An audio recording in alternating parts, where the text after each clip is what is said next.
also are joined by Solozyme, which is one of our alternative fuel providers.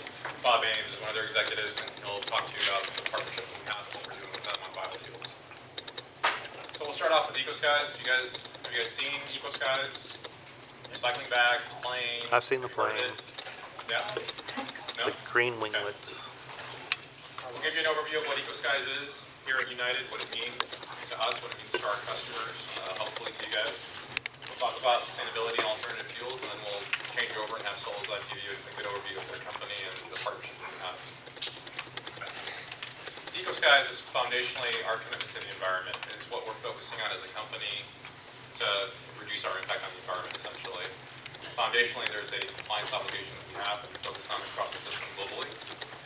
Many of you may know that we have a major maintenance facility in San Francisco. A lot of work goes on there that has impacts, and we manage those impacts proactively. It's just one example, but we do that across the system in every one of our stations, every one of our hubs. Whether we do maintenance activity, whether we're fueling our aircraft, those are all risks that we have to manage on a daily basis. We'll talk about the fuel efficiency of our aircraft, we'll talk about what we're doing, what we're investing in at a very, very high level. We'll talk about alternative fuels, sustainability of our products, and finally stakeholder engagement, which is an important piece of the puzzle for us. From a governance perspective, we have a council that is made up of our executive vice presidents and senior vice presidents that drive the work across the company, essentially. They set the strategy, we meet on a quarterly basis, and it pulls in all the different work groups throughout the company, whether it's in-flight services, the food services folks, the technical operations folks. We pull everyone together to focus on the environment. And each have different levels of engagement, right, depending on what they do and how impactful it is from their sphere of influence.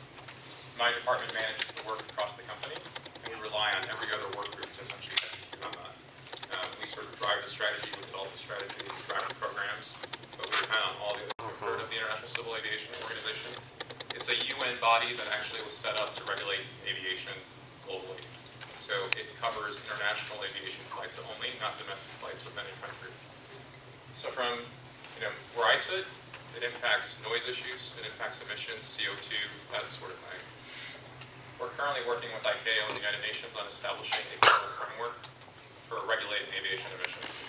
We don't want to see something popping up in the European Union, in Australia, every year through 2020. Starting in 2020, we have a goal for carbon neutral growth. So that means anything above and beyond our 2020 threshold will have to be offset. And then we have a goal to reduce our emissions by 50% by 2050. Those are industry-wide goals that we've established across all of our competitors and peers, essentially. If you look here, this is the projected growth of aviation emissions through 2030. We are a private company, and our industry expects to grow. We only expect demand to grow throughout the world. Solozyme being one of our closest partners, I would say, and then we do a lot of work across the industry to drive partnership on this issue, essentially to get to commercial scale as fast as we can. Doing so, though, is not easy. So these are the types of issues that we're... Importantly, we need to know if we have an airplane that can fly that far, that's the right size, forecast demand on the route.